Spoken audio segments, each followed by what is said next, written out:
Bueno, la clase pasada estuvimos haciendo un pequeño repaso de propiedades de álgebra y yo les había contado que cuando tienen una base elevado a un exponente y aquí un radical, que esto es lo mismo que decir, bueno, pongámosle, perdóname, m,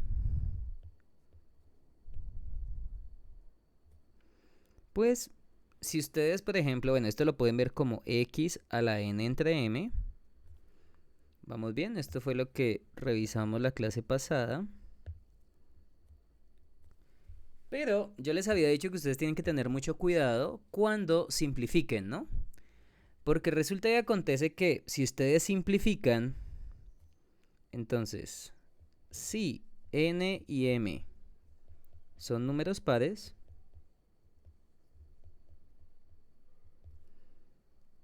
al simplificar, pues ustedes pueden decirme, ay profesor, mira que esto me dio un número arriba, pues al simplificar te va a dar un número arriba y otro número abajo, ¿no? Entonces, si el factor que usted simplificó era un número par, por ejemplo, si simplificamos 2, 4, 6, 8, cualquier número par entre los dos numeritos m y n, que si simplifico un número par, pues también debería ser n y m números pares, o si no, no se puede sacar o no se puede dividir por 2 como mínimo. Entonces, si ustedes simplificaban, yo les decía, listo, pueden simplificar y aquí les va a quedar arriba un número entero, abajo otro número entero, que pueda que no se simplifiquen más, porque uno usualmente cuando simplifica cancela todo. Pero lo que toca acá tener en cuenta es que si ustedes simplifican un número par arriba y abajo en un exponente, esto les va a quedar en valor absoluto lo que estaba dentro de la potencia. Bien, entonces toca tener cuidado. Y si ustedes simplifican un número impar, entonces voy a escribir acá una cosita. Al simplificar un número impar,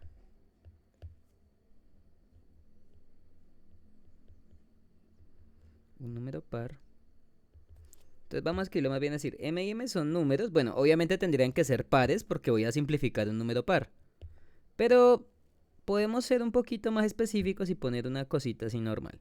N y m son números e imagínense que ellos se pueden simplificar por un número par. O sea, sacar mitad, sacar cuarta, sacar sexta, octava, etcétera.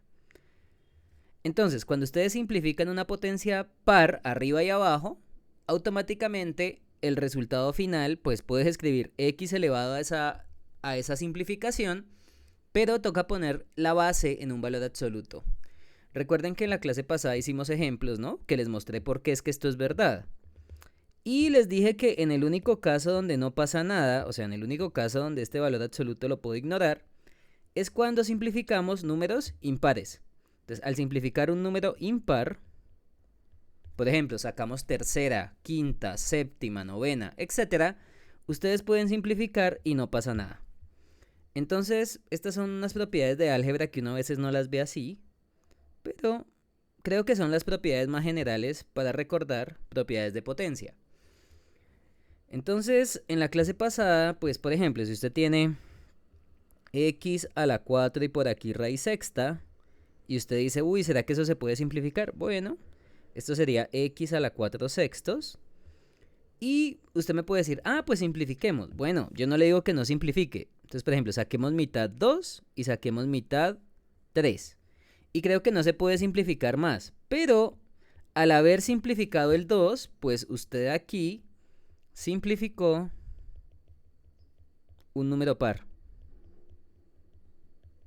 Porque en este caso usted sacó mitad. Y pues sacar mitad es dividir por 2. O sea que simplificamos con un número par.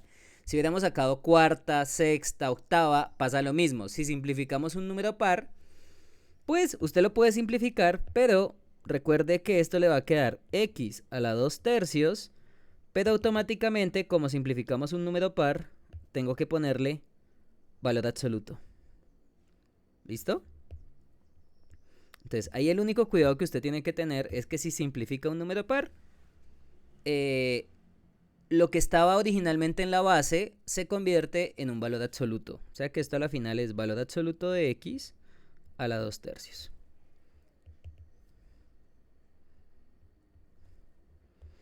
Y por otro lado, ustedes también podrían haber tenido dos potencias pares. Ustedes podrán decir, profesor, por ejemplo, si yo tuviera aquí un 12 y un 6, ¿puedo hacer lo mismo?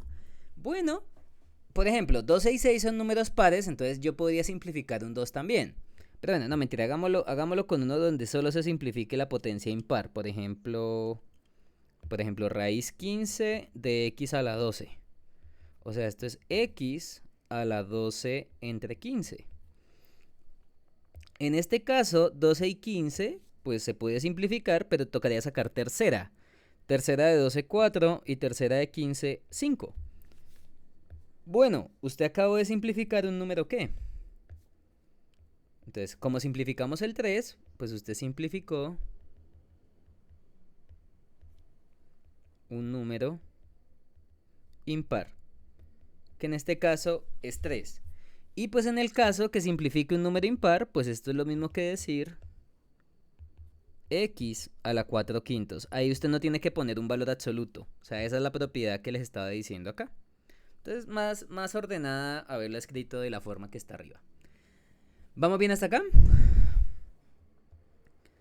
Ustedes dirán, profesor, ¿y por qué me está molestando con este tema? Bueno, porque también en la clase pasada les hablé del valor absoluto y llegamos a que el valor absoluto de un número se puede ver como menos x si x es mayor o igual que 0. Perdóname, x, no he dicho nada porque puse mayor o igual. X para x mayor o igual que 0 y negativo x si la x es negativa.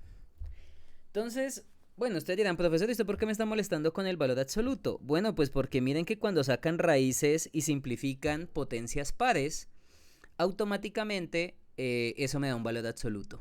Entonces toca tener cuidado si el número es negativo o si el número es positivo. Entonces si es negativo, espérate un momentito, si es negativo o si es positivo. ¿Listo? Bueno, y ustedes dirán, ¿y por qué me hace esa aclaración, profesor? Bueno, porque resulta que hay algunos límites al infinito. Por ejemplo, límite cuando x tiende a más infinito. Hagámosle raíz cuarta de... para que quede bonito. 16x a la... pongámosle a la 12. Bien. Más 5x a la 3 menos 8x más 4. Todo esto en radical. Dividido entre menos 3x a la 3 más 2x a la 2 menos 1, por ejemplo. Entonces ustedes me podrán decir, bueno, profesor, ¿y cómo hacemos este ejercicio? Bueno, pues yo les había contado a ustedes que cuando tenemos polinomios con radicales, si el radical está afectando a toda la expresión que está arriba, que es como el caso más sencillo, pues lo que podemos hacer es tomar el término de mayor grado. Creo que la clase pasada estaba utilizando... ¿qué color era? Creo que era naranja arriba. Bien. Y abajo le poníamos, si no estoy mal, era como azul claro. Me parece que era este azulito. Bien. Entonces uno escoge el término de mayor grado arriba, el término de mayor grado abajo. Y los demás términos los ignora. O sea, uno solamente se va a quedar en este caso con estos dos. Pero recuerden que cuando ustedes ignoran los términos, si el término de mayor grado de arriba tenía un radical, toca dejárselo. Es decir, esta raíz cuarta se queda ahí. Y el límite pues sigue igual. Entonces acá vienen propiedades de raíces, que sería raíz cuarta de 16. Bueno, esto sería límite cuando x tiende a más infinito. De raíz cuarta de 16, bueno, pongamos la raíz cuarta. Por raíz cuarta de x a la 12 entre negativo 3, x a la 3. Ahí estamos utilizando propiedades de radicales. Bueno, tenga en cuenta que esta raíz cuarta, pues usted la puede calcular. Si es que existe, ponga el valor. Si no existe, uno lo deja denotado. En la clase de lunes hicimos varios ejercicios de eso, ¿no? Entonces sería 2 esto es x a la 12 cuartos entre negativo 3x al cubo. ¿Listo? Bueno, fíjense que ustedes pueden decirme, ah, profesor, pero yo acá simplifico y alegría. Bueno, simplifiquemos. Acá en este caso creo que sería cuarta directamente, ¿no? Cuarta de 12, 3 y cuarta de 4, 1. Y uno estaría muy tentado a hacer lo siguiente. Uno diría, ah, pues esto me da x al cubo. Bueno, primer pregunta, ¿sí nos da x al cubo? ¿O qué nos da?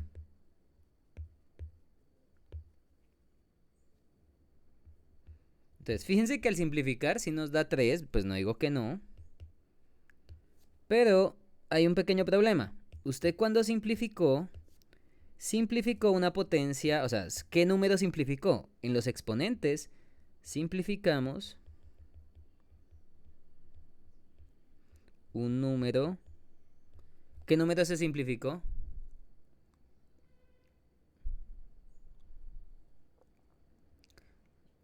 Ok, y el número 4 es un número ¿qué? Par, ¿no? Perfecto. Entonces, si usted simplificó un número par y me escribe x al cubo, está mal. Porque realmente sería, bueno, x al cubo, pero la x, o sea, la base de la potencia tiene que estar en valor absoluto. O sea, realmente usted me está calculando es el valor absoluto de x al cubo. ¿Vamos bien?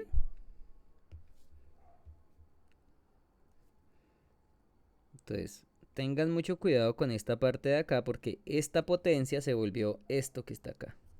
¿Listo?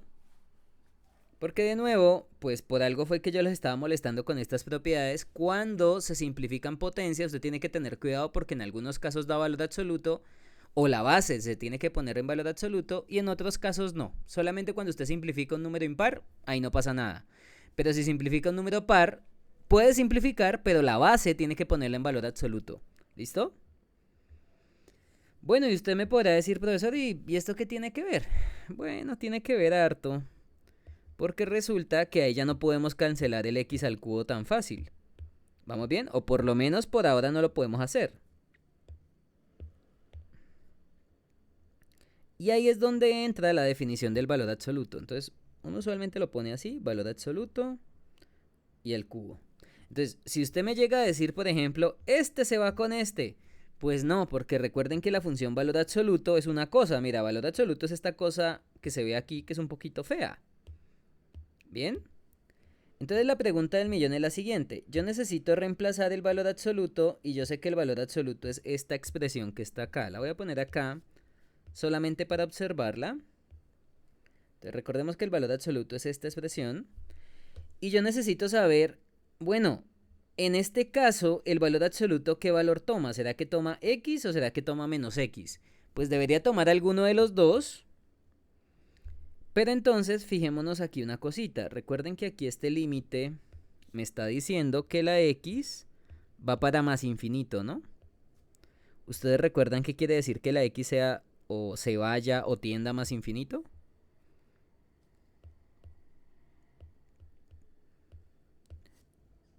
Entonces, fíjense que en este caso x es un número muy grande positivo, porque estoy diciendo que el límite se va para más infinito.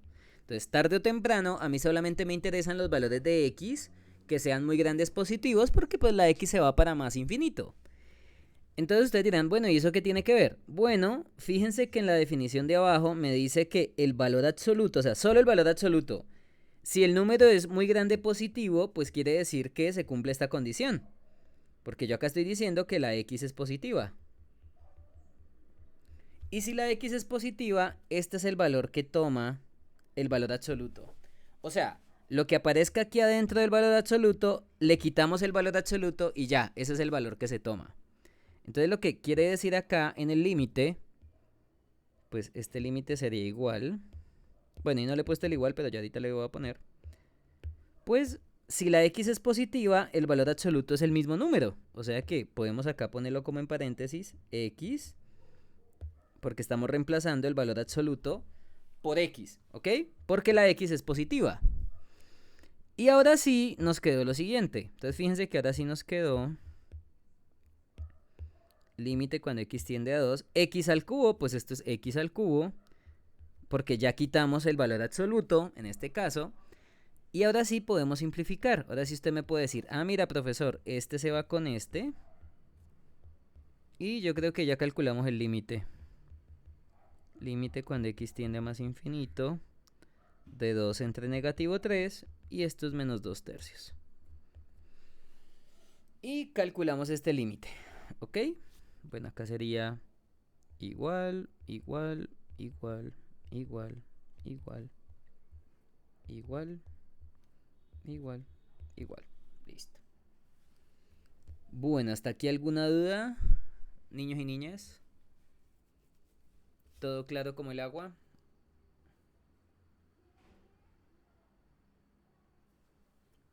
Recuerden que aquí tenemos que verificar que si aparece un valor absoluto, pues nos toca utilizar la definición de valor absoluto. Y gracias a Dios, como la x es positiva, el valor absoluto en este caso se vuelve x. Ya. Pero entonces usted me dirá, profesor, ¿y por qué me hace la aclaración de que en este caso el valor absoluto se vuelve x? Bueno, porque es que en este caso la x era positiva, o sea que ocurría esto que está acá, ¿ok? Pero si la x fuera negativa, ocurriría el caso contrario. ¿Listo? Entonces vamos a hacer este mismo límite. Ustedes dirán, bueno, este sería el primer ejemplo. Pongámoslo aquí, ejemplo 1.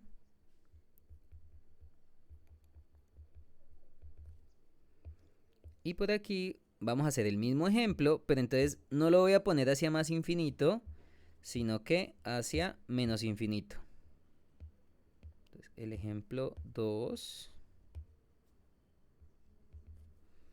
sería este mismo límite, pero hacia menos infinito.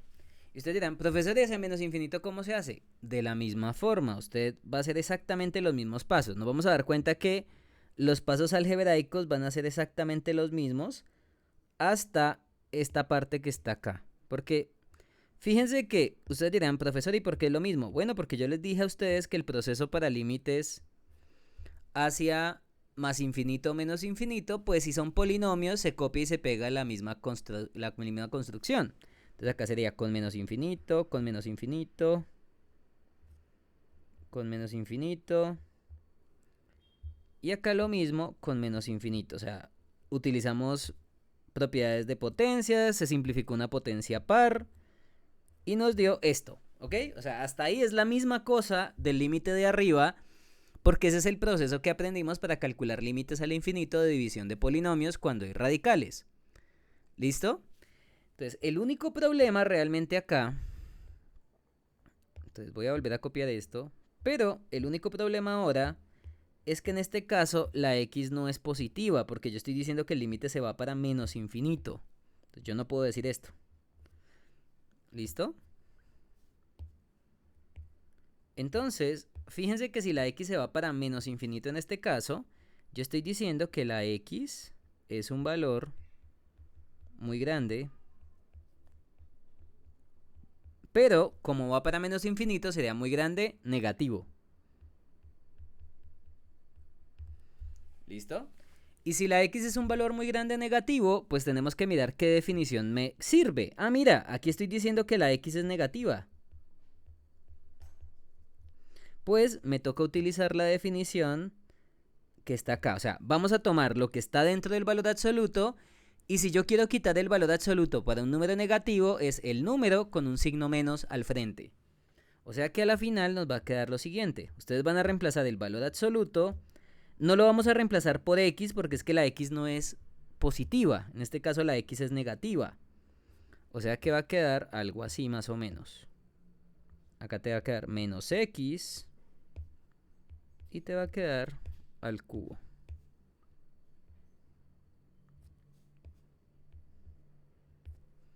Entonces cambiamos el valor absoluto por negativo x, porque recuerden que en este caso la x es negativa, y si la x es negativa, yo tomo lo que está dentro del valor absoluto y lo reemplazo por, en este caso, negativo x. ¿Listo? O sea, el valor absoluto se vuelve negativo x. Eso es lo que me está diciendo la fórmula. ¿Vamos bien hasta acá? ¿Alguna duda, alguna pregunta?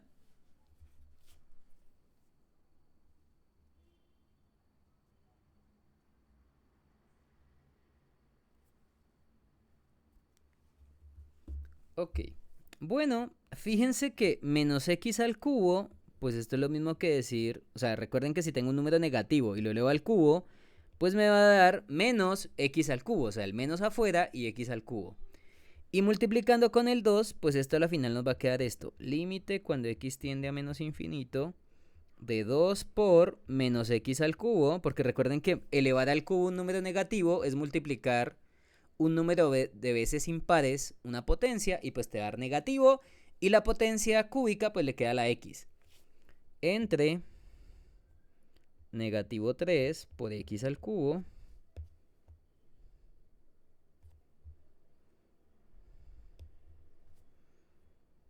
entonces pues de aquí yo creo que ahí podemos multiplicar pues hagámoslo con calma ya que puedo copiar y pegar entonces 2 por x al cubo negativo pues te quedaría menos 2x al cubo, ¿no? Menos 2x al cubo. Yo creo que acá, ahora sí, podemos simplificar x al cubo con x al cubo, pero también se pueden simplificar los signos. Menos con menos te da más. O sea que a la final este límite te da 2 tercios. Y terminamos porque nos dio un número. Dense cuenta que en este primer caso nos dio menos 2 tercios en el primer límite y en este límite hubo un cambio de signo. ¿Ok? Entonces para poderlo entender mejor, pues hagamos el gráfico. No le veo dilema a esto. Entonces, esto es raíz cuarta, ¿no? Entonces vamos a poner potencia a la 1/4. Y adentro dijimos que era 16. Espérate, yo lo copio. 16x a la 2. 16x a la... Perdóname, a la 2 no, a la 12. 16x a la 12 más 5x al cubo.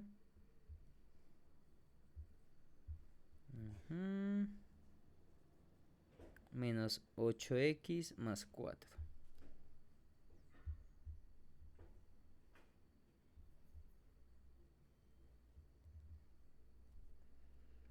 Y esa raíz cuarta está dividida entre menos 3x al cubo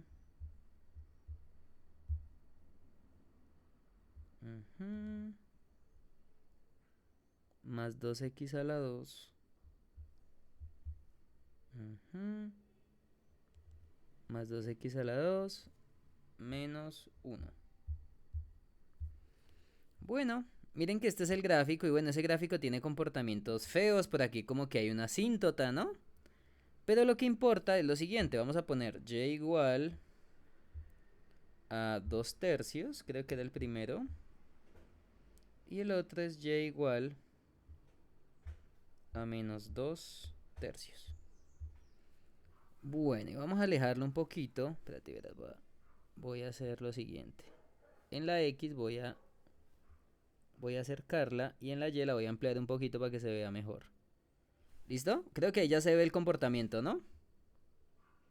Hagámoslo así para que podamos tomar una fotito y que quede ahí bien. Entonces miren que ese gráfico pues sí tiene un comportamiento feo, no lo voy a negar.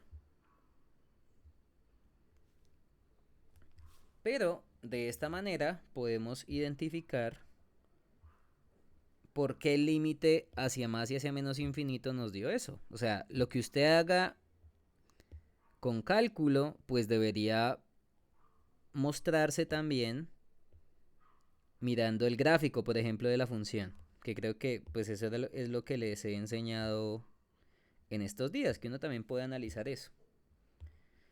Entonces recuerden que en este caso esta lineacita que está acá de azul claro es y igual a 2 tercios y esta otra lineacita es y igual a menos 2 tercios.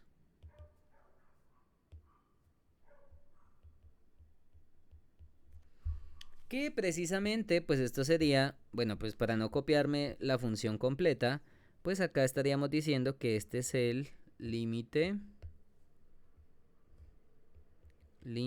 cuando x tiende a menos infinito de esa función, que es esa división fea, pues me dio 2 tercios. O sea, la función y esa línea horizontal se acercan mucho. Miren que acá se empiezan a aproximar mucho.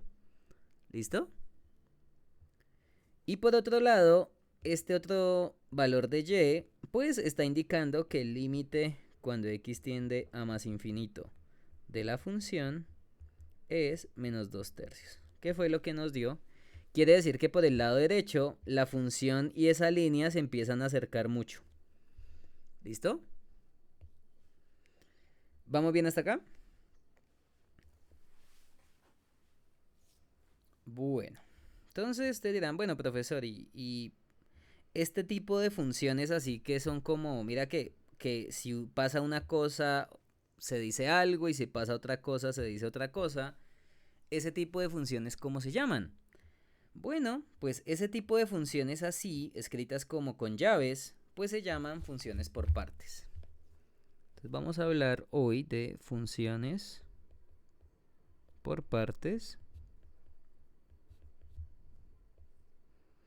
Y ustedes dirán, profesor, ¿y usted por qué me va a molestar con funciones por partes? Bueno, resulta que ustedes como están trabajando en economía, pues a veces en economía las funciones de precio no son funciones lindas. ¿A qué me refiero? Por ejemplo, si usted está analizando el precio de un artículo en especial, digamos calabazas, y usted por ejemplo se pone a mirar acá en enero, en febrero, en marzo, abril, mayo, junio,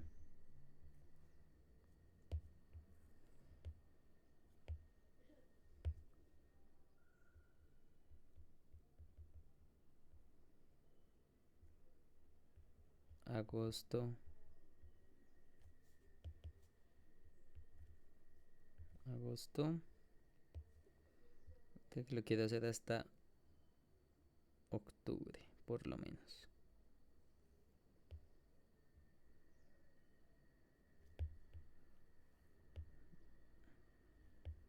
Vamos a ponerlo así, para que quepan todos los 12 meses.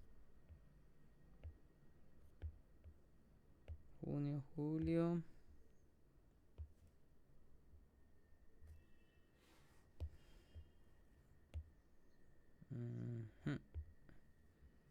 Agosto, septiembre,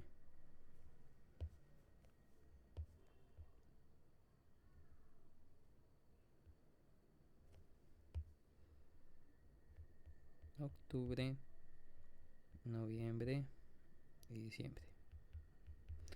Entonces, imagínense que ustedes están, bueno, por ejemplo, en Estados Unidos, que creería que es más real el comportamiento.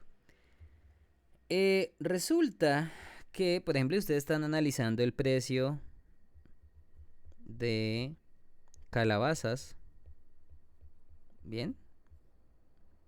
Y ustedes analizan, por ejemplo, el valor de la calabaza en todo el año. Pues ustedes van a llegar a ver cosas, por ejemplo, como así, digamos que en enero y en febrero, en marzo estuvieron así un valores pues normales, pero yo creo que cuando empiecen a llegar a octubre los precios se van a empezar a elevar harto, ¿ok? Y ustedes dirán, profesor, ¿y por qué en octubre se van a elevar los precios? Bueno, porque si usted está vendiendo calabazas, en octubre es Halloween, ¿no? Y, por ejemplo, en Estados Unidos todas las personas allá compran calabazas para poner en sus puertas. Entonces, en octubre pues va a empezar el pico y va a llegar un momento en donde, por ejemplo, acá el pico más alto desaparece y puede pasar dos cosas. Puede que ocurra una bajada muy fuerte. No sé si ustedes también han visto diagramas, por ejemplo, pues de criptomonedas o de qué, o de eh, acciones, etcétera. Y a veces cuando hay una bajada muy rápida, pues si uno está haciendo la graficación, le queda a uno una cosa como así, como una línea así hacia abajo, vertical. Y uno dirá, uy, pero esa vaina ¿qué es? Bueno, por ejemplo, si es una caída muy fuerte del precio, pues puede pasar o esta representación o también a veces le dicen a uno, bueno, pues por ejemplo empezó desde acá y pues por acá se mantuvo otra vez. Entonces miren que el comportamiento podía haber sido hasta cierto punto algo normal, pero desde otro punto tuvo un cambio vertiginoso, ¿ok? Y es lo que a veces usualmente pasa ¿en qué? En cosas relacionadas a precio. Entonces, si uno se pone a hacer, por ejemplo, diagramas de precio, a veces los diagramas de precio parecen un cuerpo spin, como que él sube, luego baja, luego otra vez sube, luego baja. Y eso, pues, por ejemplo, puede ser en lapsos de minutos, de segundos. ¿Vamos bien? Y luego otra vez sube, y luego otra vez baja, y cosas de ese estilo. Si uno quisiera analizarlos así, lo puede hacer, pero también existen métodos para volver estos análisis de precio con funciones que sean más fáciles de dibujar. Por ejemplo, por lo menos una función que sea continua pero que no tenga picos. Entonces, estos se llaman los métodos de aproximación, ¿ok? Que uno empieza como a hacer aproximaciones. Por acá subió y acá siguió. Entonces, a veces uno construye funciones que modelan los precios y uno le pone condiciones a la función, por ejemplo, para que no tenga picos, para que sea diferenciable, que después vamos a ver qué es que sea eso. Pero entonces resulta que ustedes muy probablemente cuando estén trabajando funciones de precio, demanda, etcétera, se puedan encontrar con funciones que como que tienen un comportamiento en un lado y luego en otro lado tienen un comportamiento completamente diferente. ¿Listo? Pues a ese tipo de funciones se le llaman funciones por partes. Entonces les voy a dar la definición formal, pero pues quería hablarles de una aplicación directa de funciones por partes, porque muchos de ustedes dirán, ay, esto yo nunca lo voy a usar. Pues lamento decirle que no, que eso sí se va a usar y se va a usar mucho. Bien, entonces, una función por partes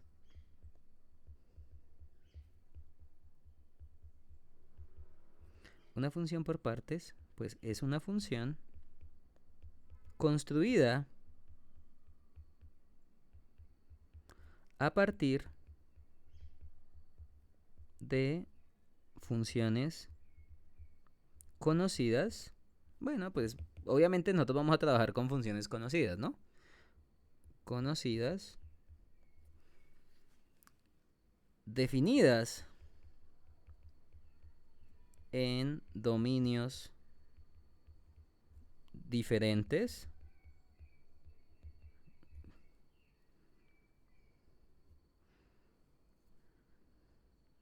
dejémoslo así, en dominios diferentes. ¿A qué me estoy refiriendo? Un gráfico de una función por partes puede ser una cosita así. Entonces vamos a dibujar acá como una función y yo les voy a decir, oye, en un primer tramo digamos que la función hace algo así y por acá llegó y terminó. Entonces esa fue la definición de esta función en un intervalo que lo vamos a llamar, por ejemplo, i1 y lo voy a poner con colorcito verde. Entonces, en este dominio, a eso es lo que yo me estoy refiriendo con dominios. En un intervalo se define una función en especial y listo. Ahí tenemos el primer pedacito del gráfico. Pero entonces, pueda que en otro dominio, que no, bueno, pues no tiene que ver con el dominio original, pero sí de pronto se pueden como juntar uno con el otro. Imagínense que en otro intervalo, que lo vamos a llamar i2, por aquí, por ejemplo, hace la de una parábola. Digamos que por acá sube y hasta aquí baja. Y digamos que llegó de aquí a acá. Bien. Y ustedes me pueden decir, ah, profesor, mira, hasta por acá llegó un valor y hasta por acá llegó otro valor. Pues este sería otro intervalo que lo vamos a llamar i2. Luego podría darse el caso que en otro intervalo el gráfico pues sea otro, ¿ok? Entonces voy a darle resize para hacerlo un poquitico más pequeñito. Perfecto. Puede que haya otro intervalo y ustedes dirán, profesor, ¿todos los intervalos tienen que estar pegados? No, podría haber un hueco también entre uno y otro. Por ejemplo, que por acá sea una recta de aquí hasta acá. Bien. Entonces, cuando yo digo que sean dominios diferentes, tampoco estoy queriendo decir de que siempre tengan que estar unos unidos con los otros. Mira que pueda que los dominios estén pegaditos o puede que no. Miren que acá hay un hueco, ¿no? Y pues yo en este caso estoy diciendo que desde este punto hasta acá pues serían los valores del intervalo I3. Y bueno, y así puedo continuar hasta llegar a otro intervalo que lo vamos a llamar IN, por ejemplo. Voy a correr esto un poquitín acá. Y usted puede seguir haciendo eso, bla, bla, bla, hasta llegar a otro intervalo que lo vamos a hacer con moradito, por ejemplo.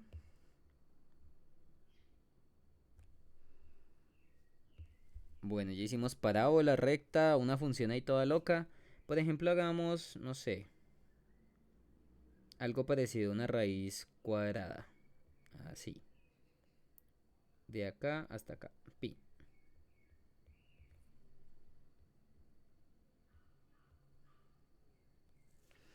Perfecto.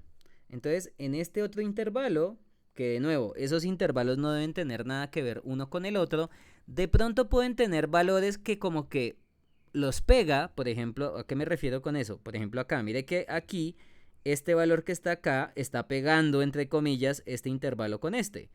Pero en términos generales, yo no puedo tener los dos intervalos uno encima del otro. ¿Listo? Y este sería el último intervalo IN. Entonces, al juntar todas estas gráficas en esos dominios, pues ustedes dirán, bueno, profesor, ¿y cómo es el dibujo de la función f? Pues el dibujo de la función pues sería poner todas estas funciones en un mismo color, pero teniendo en cuenta que los dominios son esos que acabamos de poner. Entonces ya les voy a explicar, o sea, ustedes dirán, bueno, profesor, ¿y qué sería el dibujo de la función completa? Pues sería tomar todos los gráficos que hicimos ahorita, pero en vez de ponerlos como funciones diferentes, pues los vamos a poner como una sola función, pues poniéndole un mismo color, ¿ok?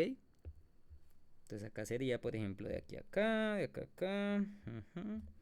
Y el gráfico en rojo, o sea, sería todo el conjunto de todas esas gráficas, sería el gráfico de f de x. A pesar de que cada una de las funciones está construida a partir de una función especial. Por ejemplo, yo acá podría decir que esta es una primera función, que sería la que está en verde.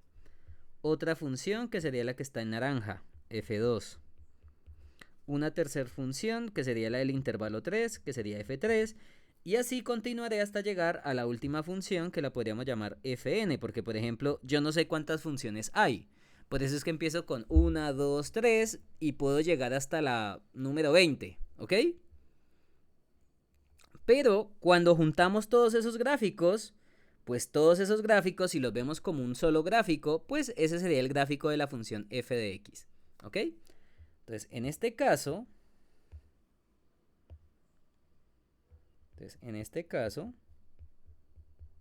la función f de x igual a. Entonces, ahí es donde se utilizan las llaves.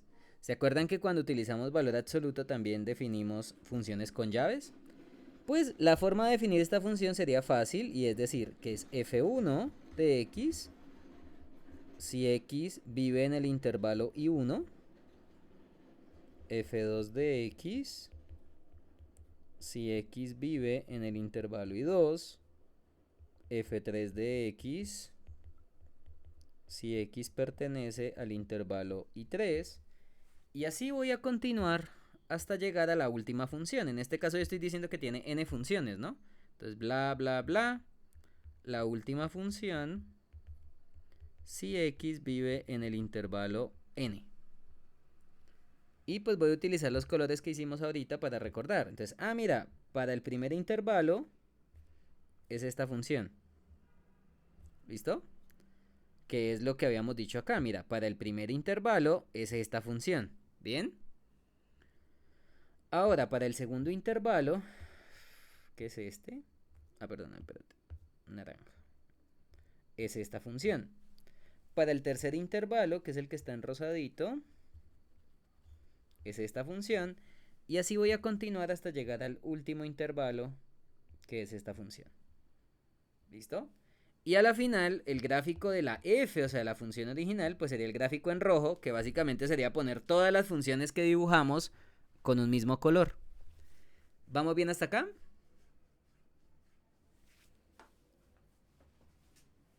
¿Hasta aquí alguna pregunta, alguna duda?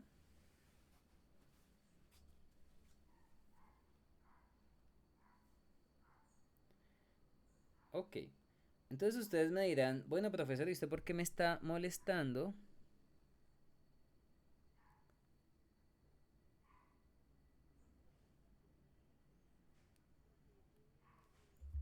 Ok, entonces, ustedes dirán, profesor, ¿y por qué es importante analizar estas funciones por partes? Bueno, voy a analizarlo acá con este grafiquito, o sea, me voy a olvidar del resto. Y ustedes se pueden imaginar, por ejemplo, que tienen un gráfico de una función por partes. Y entonces yo les podría preguntar lo siguiente. Bueno, imagínense que tenemos una función por partes así. Pues le voy a quitar lo de F2 y F1 y bla, bla, bla. Voy a ponerla así. Dejémosla así solita. Y ustedes imagínense que yo les voy a pedir que me calculen el límite, por ejemplo, bilátero de esta función en este valor de acá, que ese valor lo voy a llamar, por ejemplo, A. Espérate, lo voy a correr un poquito pues para que quede bonito. Ahí fue. Entonces, imagínense que ustedes tienen aquí una función por partes. Bueno, para que sea función por partes, uno también tiene que tener cuidado si se toma o no se toma el punto de los extremos. Pues ya ahí lo puse como muy a las carreras, pero realmente uno tiene que tener cuidado con algunas cositas de notación. Pero tranquilos que ahorita cuando empecemos a hacer ejemplos se los voy a mostrar. Entonces, por ejemplo, si ustedes tuvieran una función por partes, bien, digamos aquí x igual a y yo les dijera, oigan, analícenme el límite de esa función por partes en A. Entonces, ¿ustedes qué me podrían decir en este caso?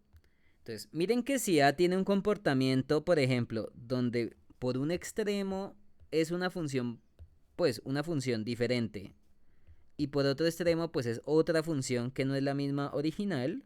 O sea, esta función, por ejemplo, por este lado sería el comportamiento por la izquierda, y el comportamiento por la derecha en este caso sería, por ejemplo, este. Vamos, ¿vamos bien hasta acá? Entonces, fíjense que en este caso, si uno tiene una función por partes, pues uno también puede analizar límites laterales y límites biláteros. Y toca tener cuidado, y ustedes dirán, bueno, ¿y por qué toca tener cuidado? Bueno, usualmente estos intervalos que están acá tienen que, bueno, uno no le pone, por ejemplo, que sean uniones de intervalos o cosas feas. Uno siempre lo toma como un intervalo sencillito. Entonces, ustedes dirán, bueno, ¿y entonces qué vamos a hacer acá? Bueno, resulta que esos puntitos donde inicia una función, o bueno, donde termina una función por partes e inicia otra, ustedes dirán, ¿cómo así? Bueno, mira que acá estaba la función por partes y aquí terminó, y luego, despuesito de ese mismo punto, x igual a a, inició otra función por partes. ¿Bien? Entonces, en ese tipo de funciones, usualmente las funciones por partes tienen problemas, porque si cambia la función, pues el límite por izquierda y el límite por derecha pueden ser diferentes. ¿Listo? Y creo que nosotros ya nos dimos cuenta que en esos casos pues hay problemas. Entonces yo le puedo escribir acá una cosita importante. En una función por partes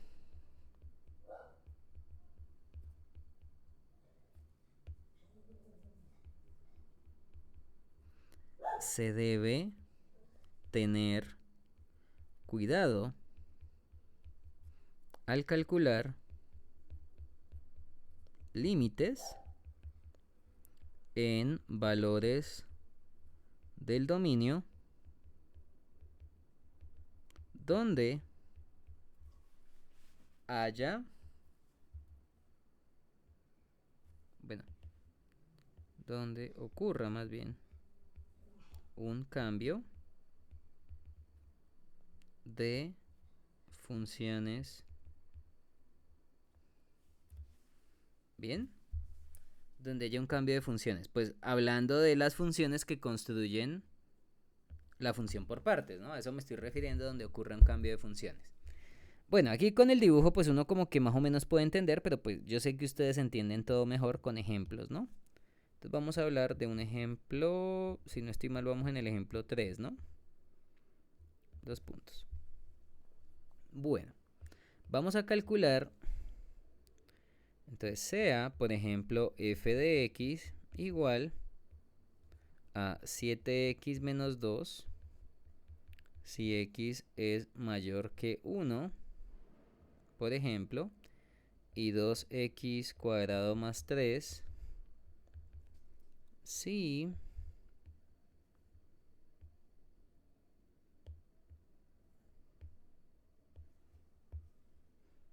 x es menor o igual que 1. Vamos a ponerlo así. Entonces, imagínense que yo les voy a pedir dos límites. Primero les voy a pedir el límite cuando x tiende a 3 de la función. Y vamos a calcular también el límite cuando x tiende a 3, perdóname, a 3 no, a 1 de la función. ¿Listo? Entonces calcular esto. Bueno, entonces ustedes dirán, bueno, profesor, ¿y usted por qué me estaba diciendo que en esos puntos donde haya cambio de función en la función por partes toca tener cuidado? Vamos a hacer el dibujo de esta función y les voy a explicar un poquito más qué es lo que pasa. Realmente para calcular los límites de una función por partes no necesito hacer el dibujo, pero lo podemos hacer pues porque creo que en el taller les piden a que hagan dibujos, ¿no? Pero pues el dibujo no me lo tienen que hacer así tomando puntos, sino que lo pueden hacer utilizando GeoGebra. Entonces vamos a aprender a hacer un gráfico de una función por partes usando GeoGebra. Entonces, por ejemplo, pues voy a eliminar esto, esto y esto. Y la primera función es 7x más 2. 7x más 2, coma. Entonces uno le pone coma y le ponemos que espacio, bueno, ahí no hay espacio, x mayor que 1. Y lo dibujamos. Bueno, fíjense que acá este gráfico me empezó a dar un poquito feo porque si vale 1 te va a dar 9, ¿no? Entonces voy a ponerlo acá más o menos así para que se vea. Listo. Y si quieren acá en la X también lo voy a hacer un poquito más grande. Recuerden que ustedes en el valor de la X y en el de la Y pues pueden hacerle cambios para que el gráfico se vea mejor. Sí, o sea, ustedes oprimen con sus deditos y lo mueven hacia adelante o hacia atrás. Y ahí pueden aumentar el eje X, que es lo que yo estoy haciendo. O si lo ponen sobre el eje Y y hacen hacia arriba y hacia abajo, ahí estarán aumentando el eje Y. ¿Listo? O disminuyéndolo. Aquí lo estoy aumentando, bueno, o disminuyendo porque estoy tomando valores cada vez más pequeños. O lo puedo hacer para que tome valores cada vez más grandes. Bien, entonces miren que ahí automáticamente GeoGebra está diciendo x más 2 si la x es mayor que 1. Y el otro es 2x cuadrado más 3 si x es menor o igual que 1. Entonces 2x cuadrado más 3. Bien. Pero, coma, me están diciendo que la x es menor. Bueno, ahí podemos poner menor, pero también se puede poner menor o igual. Listo. O sea, ponen menor o igual. ¿Listo? Era 7x. Ah, perdón, más 2 no, era menos 2. Perdón, yo puse acá más 2 sin querer. Entonces menos. Listo, ahora sí. ¿Vamos bien? ¿Se ve dónde está la función por partes, niños y niñas?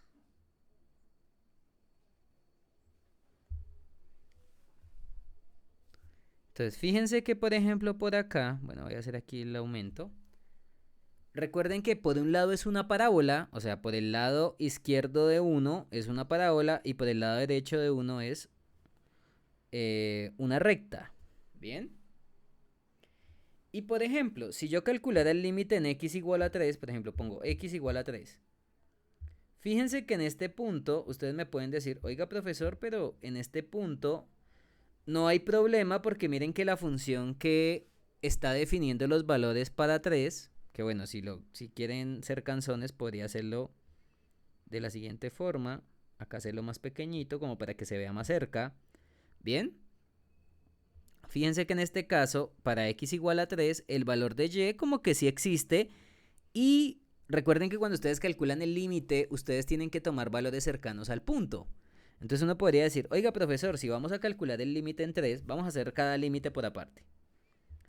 Si vamos a calcular el límite en 3, pues mirando el gráfico uno como que puede decir, ah mira, pues acá en este caso no hay problema. Voy a recortar y ya les voy a decir por qué no hay problema. Pues miren que en 3, o sea, si hacemos x igual a 3, que sería esta parte, si yo quiero mirar los valores de la función para valores cercanos a 3, recuerden que ustedes tienen que tomar un pedacito del gráfico cercano a 3, no necesitamos mirar el comportamiento completo. Entonces, por ejemplo, si me acerco por la izquierda, miren que con esta función yo puedo identificar los valores cercanos a 3. Y si me acerco por la derecha, pues pasa lo mismo. Utilizo la misma función, que es la que está en color naranja. ¿Y esta función que está en color naranja quién es? Pues en este caso, esta función, si quieren, si somos canzones, a esta la podríamos llamar f2, ¿no? Porque es la segunda función, por ejemplo. ¿Listo? Perdóname, esta no es, esta es f1, qué pena con ustedes. Esta naranja sería la que está aquí arriba, que es f1.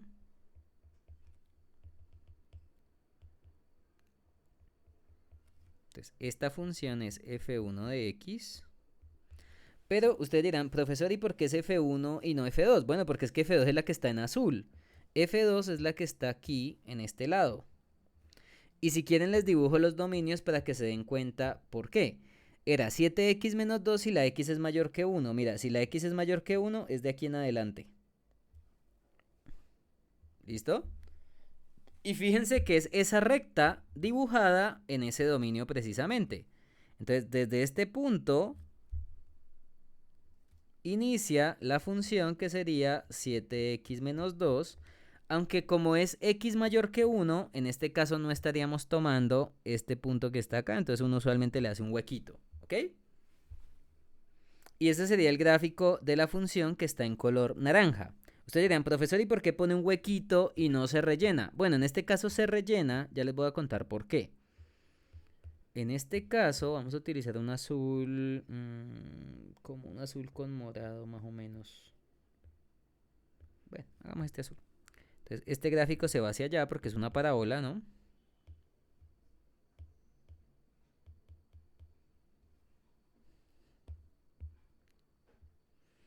En este caso sería un gráfico así. Pero miren que en este caso, acá me está diciendo que sí se toma el valor en x igual a 1. Y según el gráfico, bueno, ustedes podrían tomar la función 2x a la 2 más 3 y evaluarla en 1, que en este caso sería 2 por 1 al cuadrado más 3, y esto sería 5. O sea que el valor, cuando la x vale 1, la y vale 5, ese valor se toma. Entonces uno a veces lo dibuja así. Uno lo pinta un poquitín para acordarse que el que la toma es la gráfica que está en azul y no la gráfica que está en naranja, ¿ok? Entonces, este sería verdaderamente el gráfico de esta función. Y pues el dominio de la función que está en color azul, vamos a ponerla acá así. Este sería el dominio del que está en color azul hasta acá, desde 1, porque mira que la condición es que la x sea menor o igual que 1. Entonces, esta es la condición del primer intervalo. Y esta es la condición del segundo intervalo, que es la que está en color naranja. Vamos bien hasta acá. Entonces, si ustedes fueran canzones, este sería el intervalo I1 y este sería el intervalo I2, que era lo que estábamos hablando ahorita. Y este que acá está, pues, por ejemplo, en nuestro caso, este sería F2, que sería 2x cuadrado más 3. ¿Vamos bien hasta acá?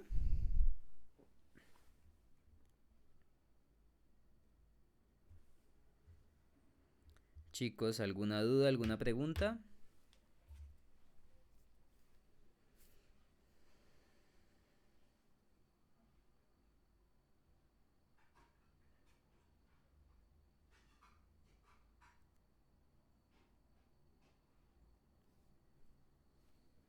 Bueno, entonces, bueno, ahora sí, analizando lo del límite, fíjense que podemos decir lo siguiente.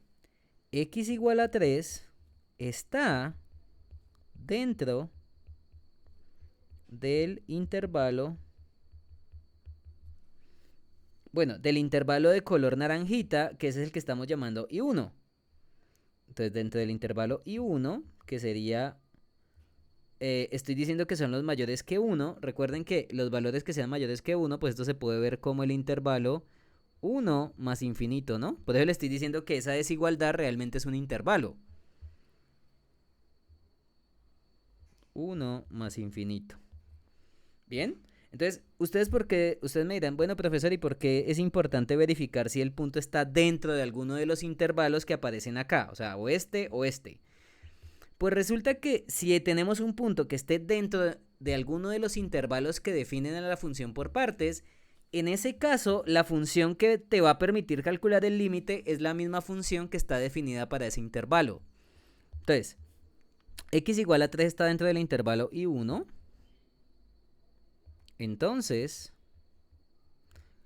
la función 1, que en este caso la función 1 es 7x menos 2, define completamente el valor del límite bilátero o lateral si estuviéramos calculando un valor lateral. Bien, y ustedes dirán, ¿y por qué define completamente ese límite? Bueno, porque es que en el caso de un punto que esté dentro de un intervalo, solamente habría una función que la define y sería pues precisamente la función acá, la que está en color naranja. Miren que si yo quiero analizar el límite de la función, pues a mí solamente me interesa ver el comportamiento del valor x igual a 3 dentro de la función que la contiene, que en este caso es f1. F2, miren que F2 está por aquí afuera, o sea, F2 a mí realmente no me importa. A pesar de que usted dirá, ay, pero es que hace parte del gráfico. Bueno, sí hace parte del gráfico, pero acuérdese que si usted quiere calcular el límite en 3, a usted le interesa saber cómo es el comportamiento de las imágenes cercanas a 3. O sea, yo necesito mirar cerquita de 3 cómo se comporta la función f y cerquita de 3 cómo se comporta la función f, ya sea por izquierda o por derecha. Y en este caso podemos solamente trabajar con la función en un pedacito cercano a 3. ¿Vamos bien? Y usted podría incluso trabajarla en un pedacito cada vez más pequeñito. ¿Bien? ¿Vamos bien hasta acá? Entonces en este caso, como x igual a 3 está dentro de un intervalo, pues el límite de esa función por partes en 3 se puede calcular como un límite bilátero, en este caso directamente, de una función conocida. Entonces en este caso, el límite cuando x tiende a 3 de la función, pues uno lo puede escribir así, límite cuando x tiende a 3 de la función f, pero bueno, realmente no sería de la f solamente, sino que sería de la f que contiene a x igual a 3. Y creo que en este caso la f que contiene a x igual a 3, pues es 7x menos 2, que es la función que precisamente estaba en color naranja, o sea, es esta función que está acá. Esta función, ¿listo? Entonces, en este caso solamente me va a interesar el comportamiento de la función que está en color naranja. Y creo que este límite ustedes me lo pueden hacer con el método de evaluación. ¿Cuánto da ese límite? Entonces, límite cuando x tiende a 3. Bueno, recuerden que acá pues uno primero evalúa, ¿no? 7 por 3 menos 2, 21 menos 2, o sea que esto da 19. Y quiere decir que esto es caso ¿qué? Caso 1, ¿no? Y si al evaluar te da un número, pues ese es precisamente el límite y terminaron. Entonces, el valor de ese límite tendría que haber sido 19. Pues miremos a ver, recuerden que cuando ustedes calculan un límite, ese es el valor de la y. Entonces, y igual a 19, pues miren precisamente quién es el valor del límite ahí. Pues sería precisamente el valor de 19, que es la línea horizontal verde que aparece ahí. ¿Listo? Entonces, cuando ustedes tengan un punto que está dentro de un intervalo que define una función por partes, pues en ese caso solamente se calcula el límite evaluando en la función a la cual hace parte ese punto. ¿Ok? Tiene que estar dentro del intervalo para poder hacer esto. Pero entonces yo, por ejemplo, ahorita les estaba diciendo, listo, ahí hicimos el límite en 3, pero yo les había pedido también que me hicieran el límite en 1. ¿Será que en 1 pasa lo mismo? ¿Ustedes qué dicen? ¿Será que en 1, ahora nos vamos a acercar aquí a 1? Entonces, fíjense que en este caso, si ustedes quisieran analizar el comportamiento en 1, pues ya el comportamiento no es el mismo que el del 3. Y ustedes me dirán, ¿y por qué, profesor, en 1 ya no es igual? Bueno, pues vamos a hacer el análisis acá, porque miren, ustedes ya con eso calcularon este primer límite, ¿no? Que era el límite de la función en 3. Pero ahora vamos a calcular el límite en 1. Y yo creo que ya aquí en el límite en 1 ya se nos pone un poquito más densa la cosa, porque resulta que ya la función no se comporta tan bonito como el valor en 3, ¿ok?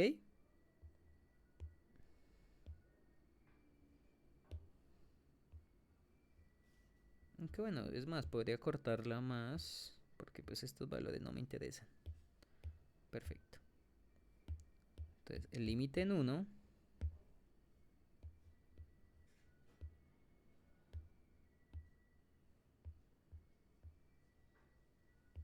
yo creo que ahí está bien.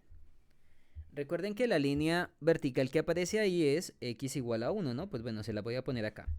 Entonces, si ustedes quieren calcular el límite en 1, bueno, ustedes dirán, profesor, ¿y ahí qué problema hay? Bueno, el problema real es el siguiente. Fíjense una cosita, y es que cuando ustedes calculan un límite bilátero, yo tengo que analizar el comportamiento de la función para valores a izquierda y valores a derecha, ¿no? Entonces yo estoy calculando el límite en este caso en 1, cambié el valor de la x, pero fíjense que en la misma función el 1 aparece como extremo del intervalo.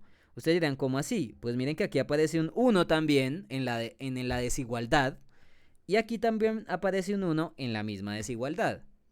O sea, acá hay una cosa importante, y es que en este caso podemos decir lo siguiente. En este caso, x igual a 1 es un extremo de un intervalo que define a la función por partes.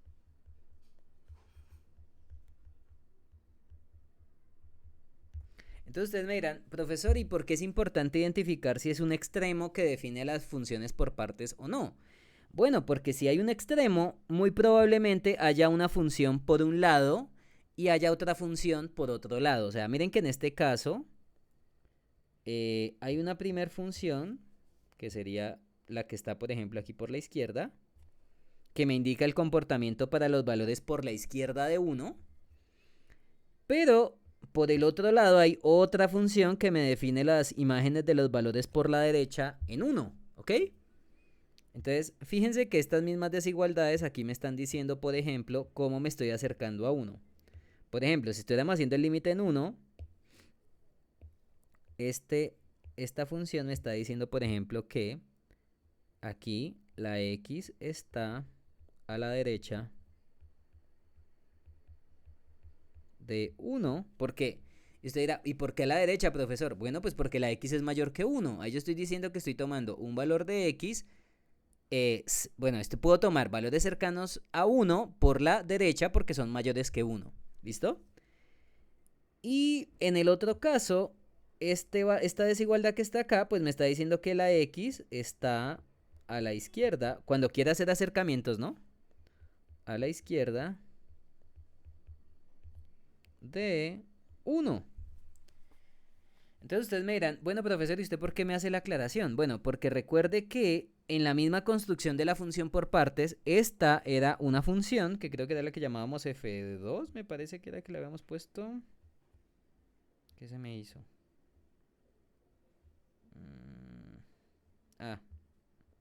Tuve que haberla recortado para que se haya desaparecido. Voy a copiarla, qué pena con ustedes.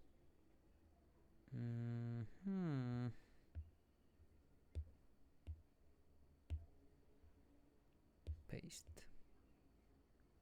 Denme un momentico, que sin querer lo copié.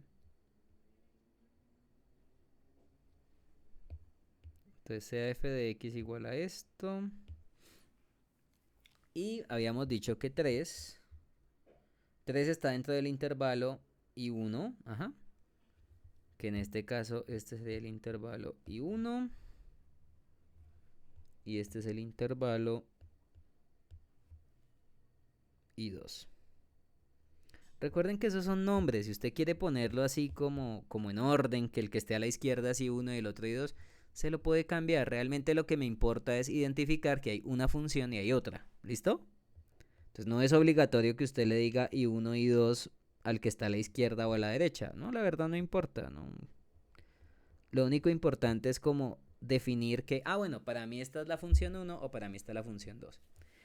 Entonces, en este caso, si yo quisiera hacerlo por límites biláteros, yo no puedo hacer el límite bilátero directamente. ¿Por qué? Porque es que miren que para los valores de x que están a la derecha de 1, hay una función para los valores a la derecha. Entonces, para los valores a la derecha, en este caso estaría utilizando esta función. ¿Bien? Y para los que están a la izquierda, pues estoy utilizando otra función, que es esta que está acá. Entonces, ¿cuál es la moraleja de la historia? Entonces, en el caso de límites biláteros de valores en x que sean extremos de funciones por partes,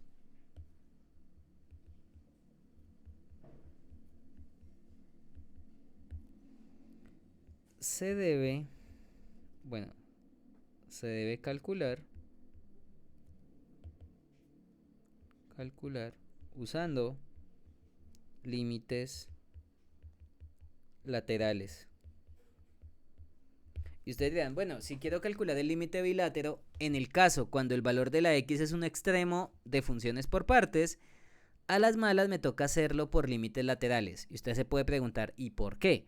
Bueno, porque es que si estamos en un extremo, por ejemplo en este caso 1, pues tenemos una función por derecha y otra función por izquierda. Y en este caso, las dos funciones puede que tengan el mismo comportamiento o puede que no. O sea, puede que el límite lateral usando una función me dé algo y utilizando la misma función me dé otra cosa al hacer otro límite.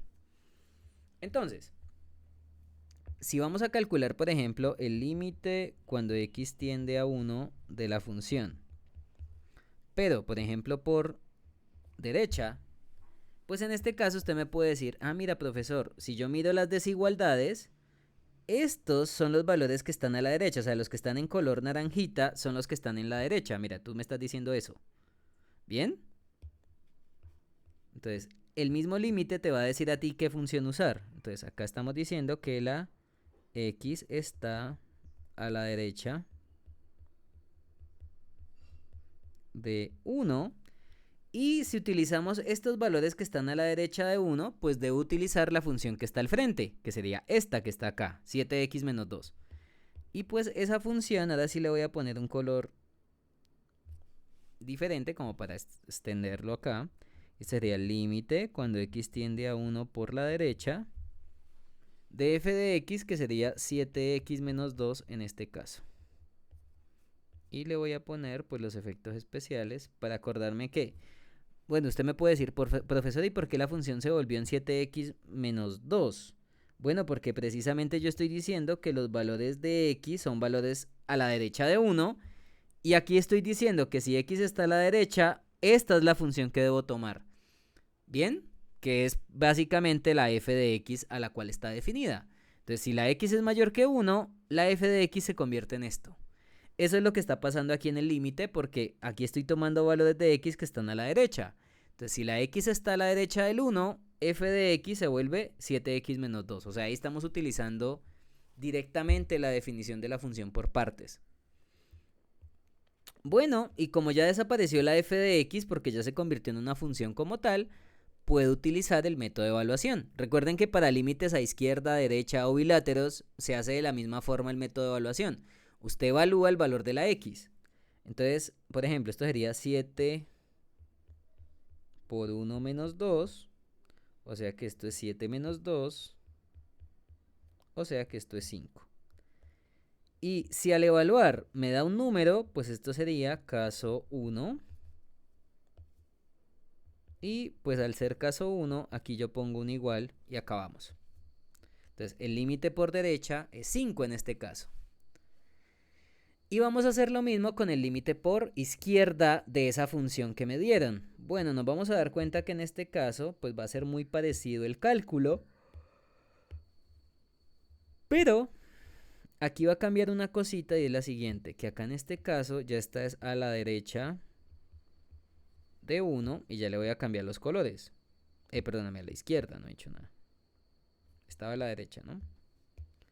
Entonces ahorita aquí va a ser a la izquierda de 1. Yo creo que de una vez voy a cambiarle el color a esto. Ok, espérate que esto quedó muy colorido.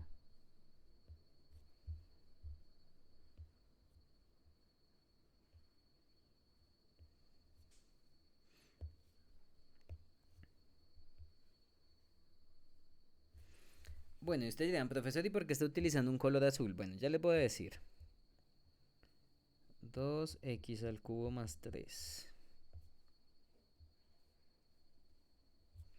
Entonces, ustedes dirán, profesor, ¿y por qué ahora la f de x se volvió 2x al cuadrado? Perdón, puse el cubo. 2x al cuadrado más 3. ¿Listo? Bueno, porque es que si usted está calculando el límite a la izquierda, entonces ya sabemos que el límite me está diciendo que tomamos los valores de x que están a la izquierda del 1. Y si la x está a la izquierda, la misma función me está diciendo que si la x está a la izquierda del 1, esta es la función que tengo que utilizar para el límite, ¿ok? Entonces, por eso es que esta función, si tomamos la x a la izquierda del 1, pues se convierte en esto que está acá, porque eso es lo que me está diciendo la función f de x. Y al hacer la transformación, pues ya lo único que queda es evaluar. Entonces reemplazamos en la x por un 1, o sea que esto te quedaría 2, 1 al cuadrado más 3, 2 más 3, que es 5 en este caso. Y pues, si ustedes evalúan y les dio un número, esto se llama caso 1. Y pues, fíjense que en este caso el límite por derecha y el límite por izquierda nos está dando 1. Entonces, en este caso, el límite cuando x tiende a 1 por la derecha de la función es igual a 5. Y no solamente el límite por derecha, sino que también el límite por izquierda me está dando lo mismo.